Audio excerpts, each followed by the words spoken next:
El cuarto de los temas que vamos a ver acerca de la ley de contratos del sector público es aquella que trata las partes de los contratos. Por un lado, el órgano de contratación, de otro lado, el contratista. También se verá un epígrafe acerca de la sucesión en la persona del contratista y, por último, las competencias en materia de contratación en las entidades locales y las normas específicas de contratación pública en las entidades locales. Estos dos últimos aspectos se ven en las disposiciones adicionales segunda y tercera de la propia ley de contratos, mientras que para ver las partes de la contratación acudimos al artículo 61 y siguientes de la propia ley de contratos. Respecto de la primera de las partes, por decirlo de alguna manera, capítulo primero, entramos ya en el título segundo, las partes del contrato. Bueno, pues empezamos con el órgano de contratación. Nos dice el artículo 61 que el órgano de contratación es en principio quien ostenta la representación de las administraciones públicas, los poderes adjudicadores o las entidades del sector público para realizar la contratación, ¿de acuerdo? Es decir, quien contrata en realidad es la entidad del sector público que necesita la prestación o el servicio, pero se produce una atribución de competencia para representar y llevar a cabo todas las actuaciones de la contratación al órgano de contratación, que a su vez podrá delegar o desconcentrar sus competencias. La figura del responsable del contrato a mí me costó entenderla porque después de leer varias veces el artículo he creído distinguir tres figuras distintas. Pero como no estoy convencida de ello, lo dejo a que cada persona pues lo vea como crea conveniente. De un lado se dice, con independencia, este inicio puede ser sencillamente que no saben redactar leyes ni nada, o que están hablando de dos figuras distintas, es decir, independientemente de la unidad encargada del seguimiento y ejecución ordinaria, habrá otra figura que es la responsable del contrato. Bien, o sea, ya tenemos de entrada una figura que se encarga del control, seguimiento y ejecución ordinario del contrato. Se puede decir que esta figura, esta unidad, tiene unas competencias o de alguna manera unas competencias de control pasivas, ¿de acuerdo? Porque está encargada del seguimiento y del control. Después tenemos el responsable del contrato, que es una figura, podríamos decir, activa. ¿Por qué?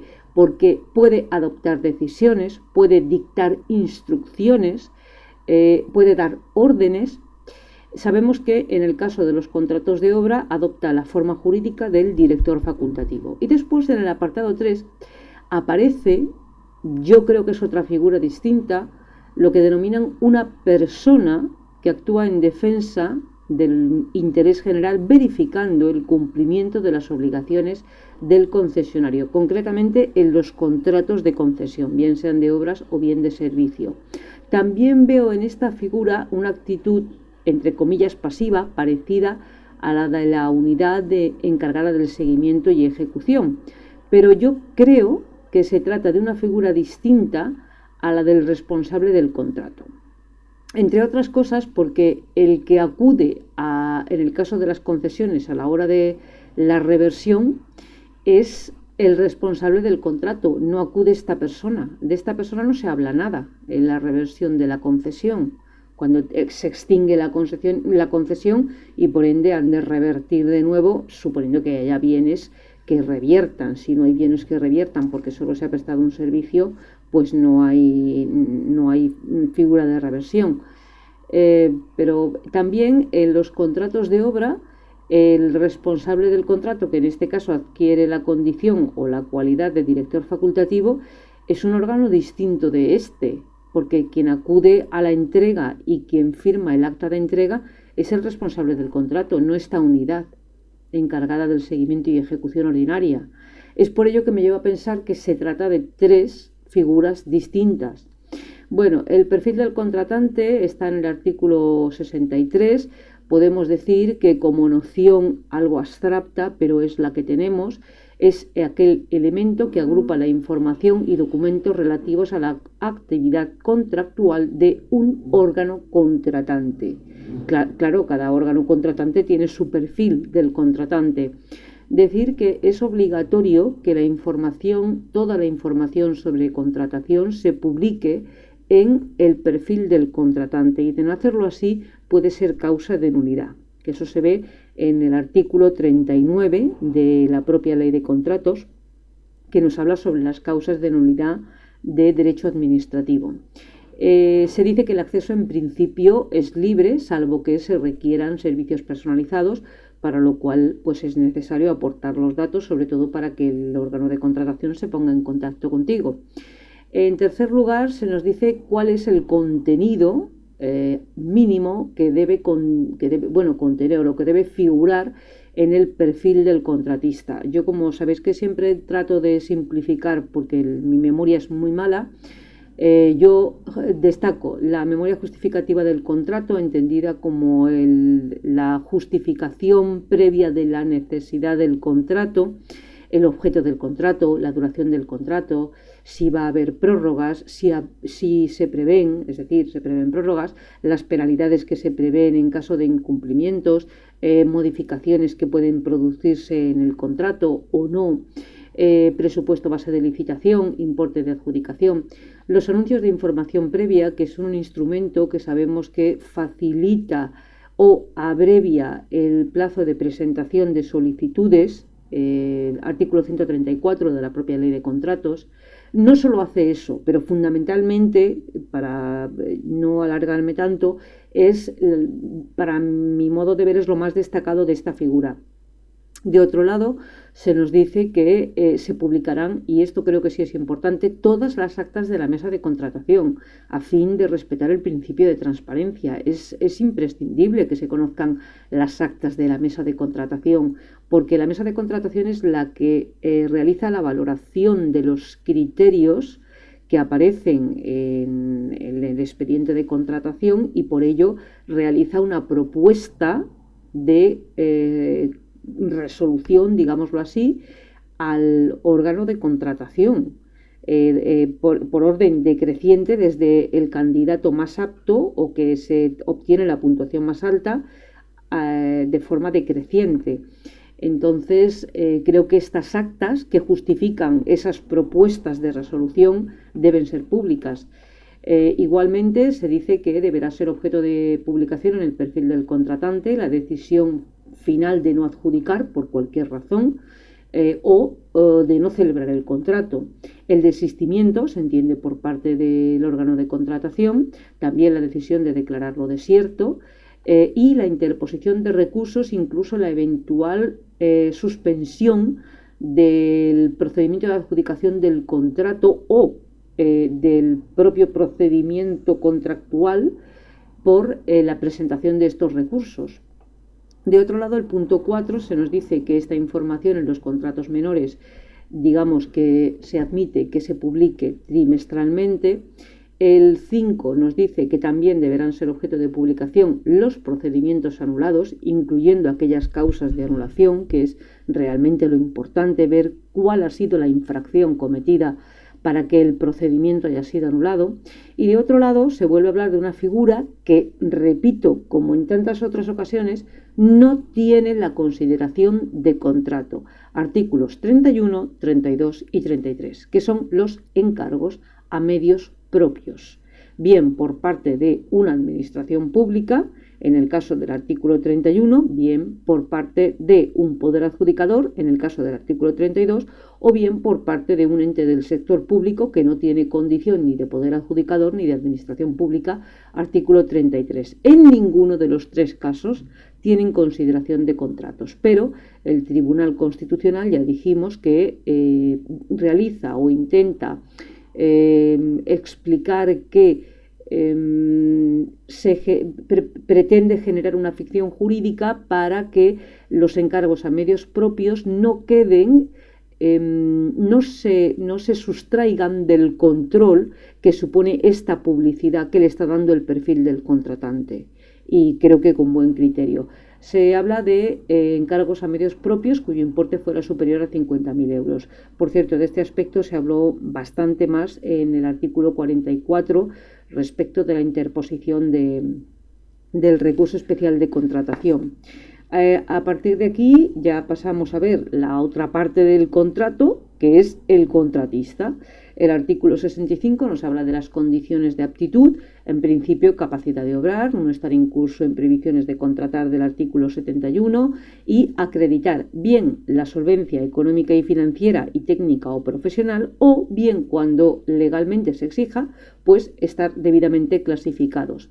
También, si es necesario, porque así lo exigen los pliegos del contrato, acreditar la habilitación profesional. A partir de aquí me interesa ver el artículo 71, que es el que regula las previsiones de contratación, porque distingue dos supuestos. En el apartado 1 se nos habla de que no podrán contratar con las entidades previstas en el artículo 3 las personas. Aquí sobre quien recae la prohibición de contratar es sobre la persona. Si nos vamos al punto 2 del mismo artículo 71, estamos viendo que, además de las previstas en el apartado anterior, son circunstancias que impiden contratar. Esta es la diferencia fundamental entre el punto 1 y 2. En el punto 1 es la persona quien no puede contratar. En el punto 2 concurre una circunstancia que impide al empresario contratar. ¿Qué significa? Que si esta circunstancia desapareciera o se extinguiera por cumplimiento o prescripción, el empresario podría contratar, mientras que en el caso número 1, en el punto número 1, como la prohibición recae sobre la persona, ésta no puede contratar. Generalmente porque además estas circunstancias que se mencionan en el 1 no desaparecen. O sea, no... En fin. Bueno, vamos a ver cuáles son las circunstancias del 71. 1. La primera, haber sido condenado mediante sentencia firme, ya sabéis, por delitos como el terrorismo, trata de seres humanos, delitos contra la hacienda pública, la seguridad social, derechos contra los trabajadores, blanqueo, delitos relativos a la ordenación del territorio y urbanismo, etc. En segundo lugar, las personas sancionadas con carácter firme. En principio, el apartado B nos habla de en materia profesional, pero dado que lo menciona en otro apartado posterior, yo prefiero unificarlo todo para memorizarlo mejor y se incluye en aquellas personas que han sido sancionadas con carácter firme por infracción grave en materia profesional, o bien que han sido sancionadas por vía administrativa con carácter firme por una infracción grave, de acuerdo a lo dispuesto en la Ley General de Subvenciones, es decir, por haber cometido algún tipo de infracción tipificada en la Ley General de Subvenciones, o bien por haber cometido alguna infracción de carácter tributario tipificada como tal en la Ley General Tributaria. Entonces, en este caso sería una sanción de carácter administrativo, porque se impone a través de un procedimiento sancionador de carácter administrativo, tanto en la Ley General de Subvenciones como en la Ley General Tributaria, no con el mismo procedimiento. Quiero decir que en ambos casos tiene carácter administrativo, pero que en este caso, por ejemplo, es en materia profesional. Por ejemplo, pues un colegiado, pues el colegio le abre un expediente disciplinario y lo sanciona con carácter firme por una infracción grave. C, haberse declarado en concurso voluntario. D, no hallarse al corriente del cumplimiento de las obligaciones tributarias o de la seguridad social. F, el que decíamos de haber sido sancionado con carácter firme por algún incumplimiento, alguna infracción tipificada en la Ley General de Subvenciones o en la Ley General Tributaria. Y ahora vamos a ver los supuestos del apartado 2, que además es curioso porque, veis, primero vamos a ver los supuestos. Primero, haber retirado indebidamente la proposición o candidatura de un procedimiento de adjudicación o haber imposibilitado la adjudicación de un contrato a su favor por no cumplimentar lo dispuesto en el 150.2. Sabéis que una vez que la mesa de contratación eleva la propuesta de resolución, bueno, pues hay un plazo para que el contratista, entre comillas, seleccionado, bueno, pues preste garantías, presente unos documentos, etcétera, etcétera. Si no realiza estas actividades o estos actos o estos requerimientos, se entiende que ha retirado indebidamente su proposición, siempre mediando dolo, culpa o negligencia. El apartado B nos habla del mismo supuesto, pero en los trámites del artículo 153, que ya nos hablan de la formalización del contrato. Es decir, ya hemos pasado de la presentación de documentos, la constitución de garantía, ya se le ha requerido para que se persone para firmar mediante documento administrativo, en el caso de que sea un contrato, que no sea contrato menor, quiero decir, bueno, pues esta persona no formaliza el contrato. Ojo que aquí se está hablando de no haber podido adjudicar el contrato y aquí de no haber podido formalizarlo. Son dos figuras distintas, no me deja el ordenador ahora, bueno, lo estáis viendo, formalizar y adjudicar. Son dos figuras distintas y además dos momentos procedimentales distintos. No los mezcléis, porque yo al principio lo mezclaba todo, ¿vale? O sea, para mí era todo lo mismo, hasta que ya empecé a darme cuenta de los pequeños detalles, que efectivamente aquí se habla de la adjudicación, donde todavía se está esperando a que preste la garantía, se está esperando a que presente los documentos, y puede haber hecho esto, puede haber cumplido estos requisitos, pero a la hora de formalizar el contrato puede haber cumplido los requisitos del 150, pero no cumplirlos del 153. En el apartado C está haber incumplido las cláusulas que son esenciales del contrato, o en el contrato se entiende de contratos previos, y también aquí haber dado lugar en contratos previos a causa que hubiera supuesto resolución firme del contrato imputable al contratista. La exigencia de solvencia, que es el otro aspecto importante tener en cuenta, la solvencia y la clasificación, que está en el artículo 74 y 77 respectivamente. ¿Se exige solvencia? Bueno, pues en principio los pliegos administrativos exigirán solvencia económica y financiera y profesional o técnica que determine o que exija el órgano de contratación. Esto podrá ser sustituido por la clasificación cuando así lo disponga la ley.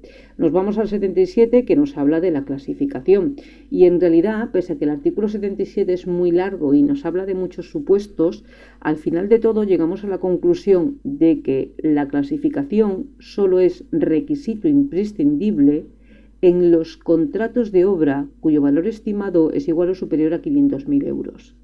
Y así se resume todo el artículo 77. Veréis, el número 1 nos dice que será exigible en los siguientes casos y términos. Primero, para los contratos de obra cuyo valor estimado sea superior a 500.000 euros será un requisito indispensable. ¿Vale? Perfecto. Pero para aquellos que no alcancen tal umbral, la acreditación de la solvencia se podrá hacer indistintamente, ya no es indispensable, porque indistintamente se admite la clasificación o la acreditación de la solvencia técnica, profesional, económica y financiera. Después, en el apartado C, nos habla de que para los demás tipos de contratos no será exigible.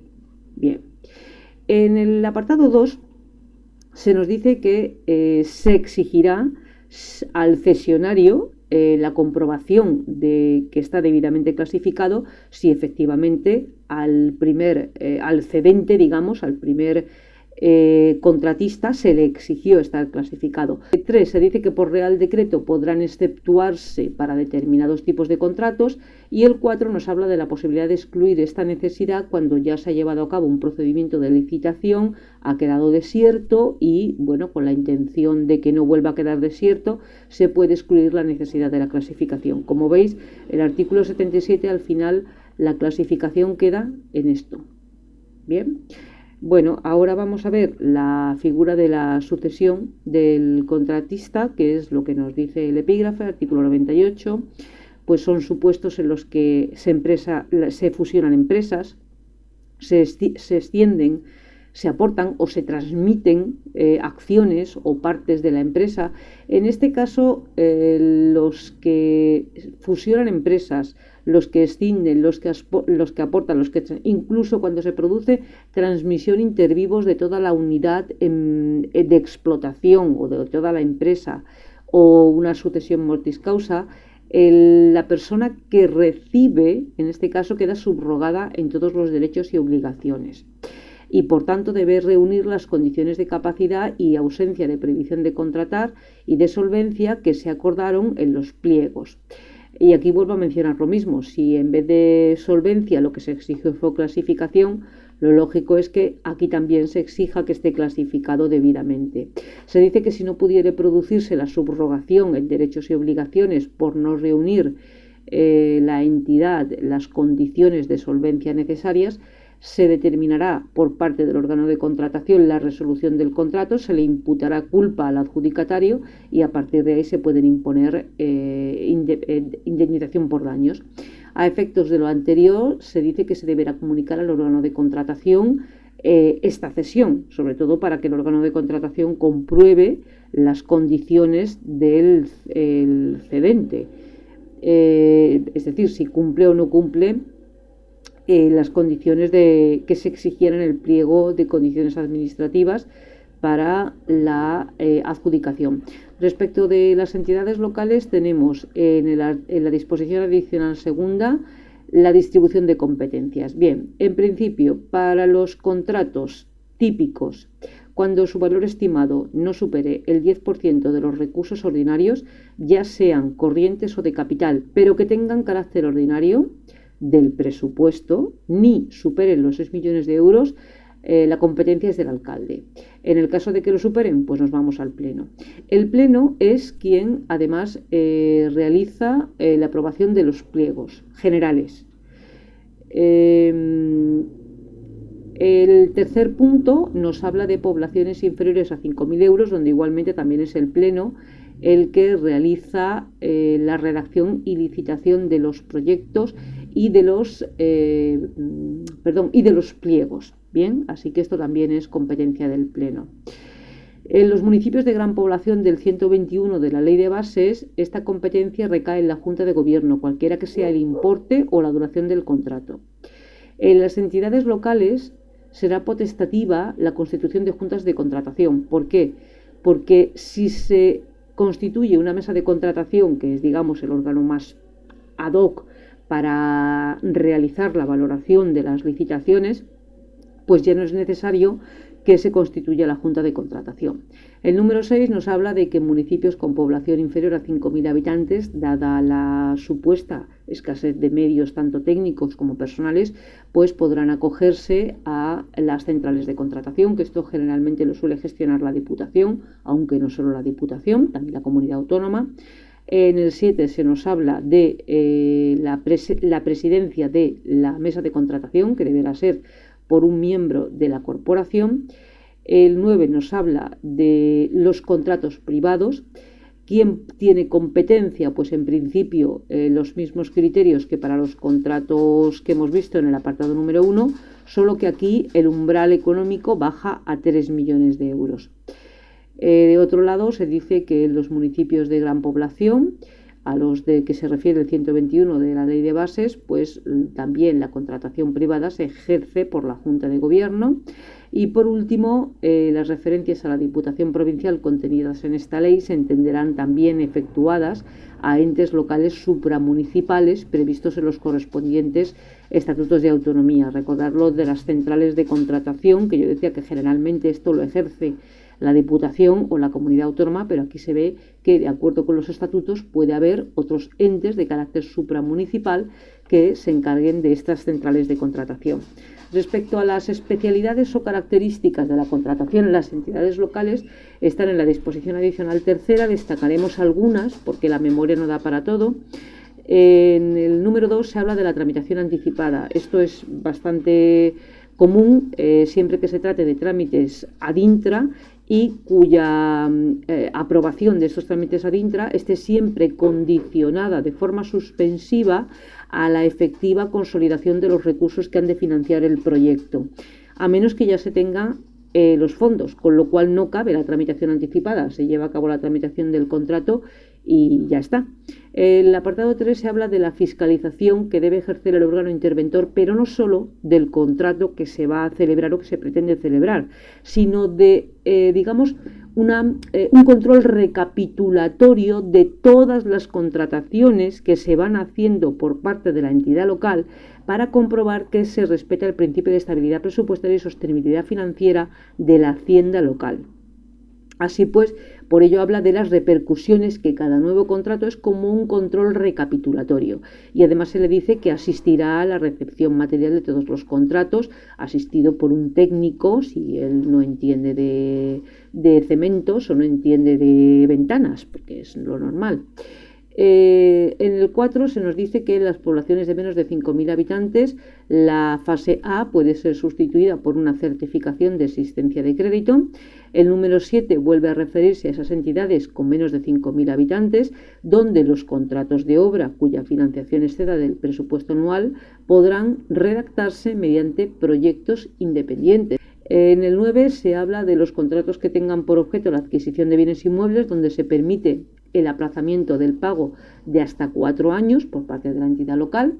Y en el 11 también me parece un caso muy curioso donde se dice que las poblaciones con población, en los municipios con población inferior a 20.000 habitantes, cuando se trate de licitar varios contratos distintos, pero todos ellos que se refieran a la gestión de servicios públicos diferentes, uno puede ser la recogida de basuras, otra puede ser labores de jardinería, otra puede ser,